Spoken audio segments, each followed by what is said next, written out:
legge sbagliata, perché di legge sbagliata ne è disseminata la storia italiana. Quando una legge sbagliata viene applicata, un ente morale superiore dovrebbe dire due parole. Qualcuno qua diceva la Chiesa. Vabbè, effettivamente devo dire che non abbiamo grandi rappresentanti in piazza oggi.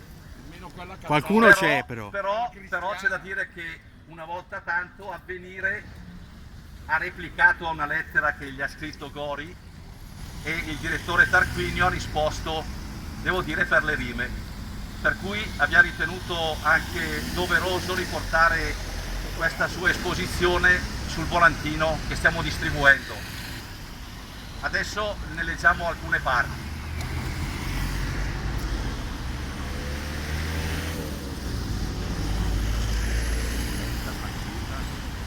Voce. Anche Avvenire condanna Gori.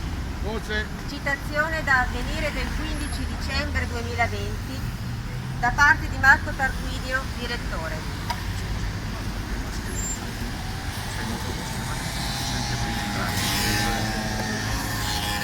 La RU486, gentile sindaco, non è un qualunque farmaco, è lo strumento con cui si realizza l'aborto chimico.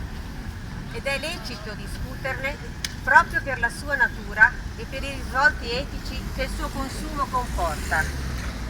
Questa pillola, che ripeto, non è un farmaco come gli altri e non è nemmeno un anticoncezionale.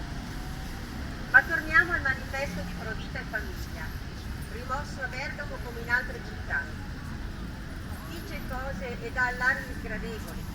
Può non piacere per la sintesi che propone, e a me da questo punto di vista non piace, ma non afferma falsità. La RU486 è oggettivamente un veleno, che può far male anche alla donna che le assume, come episodi avvenuti nel mondo e pure in Italia testimoniano. Ho scritto che può far male anche alla donna che sceglie l'aborto, perché prima di tutto è certo che fa male al bimbo non nato, perché uccide il figlio nel grembo. L'unica frase del manifesto che lei, sindaco Gori, non cita nella lettera e che me ne rendo conto è durissima da scrivere o anche solo da dire, ma che è vera. Il bambino o la bambina che non nasceranno più sono in una condizione nella quale ognuno di noi è stato. E non sono nulla. No, non ci si può dimenticare di loro quando si parla di aborto in qualunque forma. Così come non ci si può mai dimenticare della donna e della sua vita. Eppure succede. Ieri contava spesso poco o nulla la donna e madre. Oggi, sempre più frequentemente, ci si dimentica della creatura abortita.